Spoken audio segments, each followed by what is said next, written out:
There was a highway robber, a thief, very famous at his time.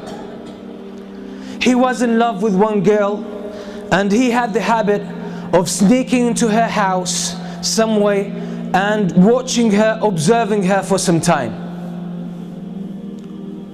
And in night, he would go and attack caravans, Hajj caravans, travelers, and he would strip them of their property and their wealth and their belongings.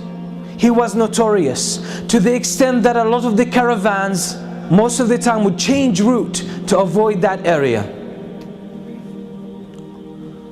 One night he climbs up the wall of the house of that girl that he loves, and he sneaks into the house, and as he was making his way into the house, someone was praying Qiyam al-Layl. Someone was standing before Allah subhanahu wa ta'ala and praying at night alone, reciting the words of Allah subhanahu wa ta'ala, أَلَمْ يَأْنِ لِلَّذِينَ آمَنُوا أَن تَخْشَعَ قُلُوبُهُمْ لِذِكْرِ اللَّهِ. Hasn't the time come yet for the believers that their hearts pay heed and feel humility to the words of Allah? Hasn't that time come yet? And the words shook him and grabbed his heart, and he was moved deep inside. It hit a chord. He started thinking about these words, and he forgot the main reason why he came to this house. And the only response that was on his tongue, his spontaneous response, was Bala ya Rabbi qad an. Indeed, my Lord, the time has come. And that moment he changed.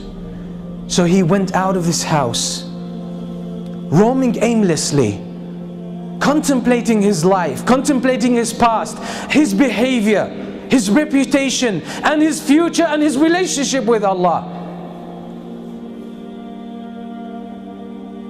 He ended up with a group of people who gathered together, and they lit a fire, and there were travelers, strangers.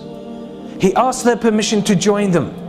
He sat with them, and they were disputing whether to spend the night there or to carry on their journey. And one of them said, we should stay here because there's that famous thief, that famous robber.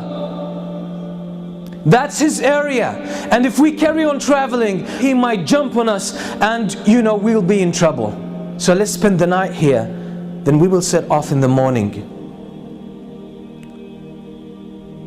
And the name they mentioned, the name of that thief, was this very person.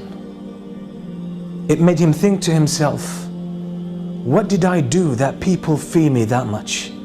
What kind of curse I have become to humans, to humanity, that people don't even feel safe about their lives and about their property because of me. All of this made him question his life, question his way of life. And then he made the decision that I will change because it's my responsibility.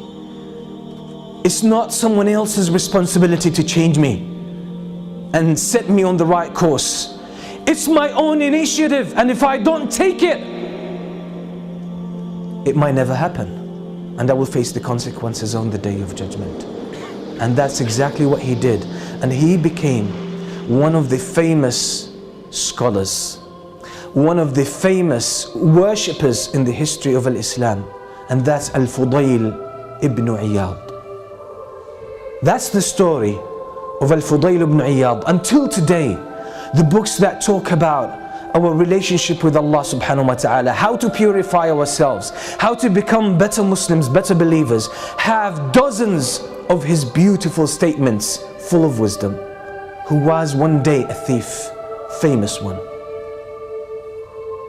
What does that tell us? Is that it's our responsibility to change. Life in general is about change. The whole story of life is a game of change. You will never be the same person next year. You'll be different. But the question is, which direction have you taken? That's what Imam Shafi'i used to say. There's no standstill in this world. There's no standstill in this life. You can't stay who you are. You're either moving forward or going backward. So if you are not keen about moving forward, you'll find yourself going backward. Because if you don't change yourself, Shaitan is working full time to change you. That's his vow. That's the goal of his life.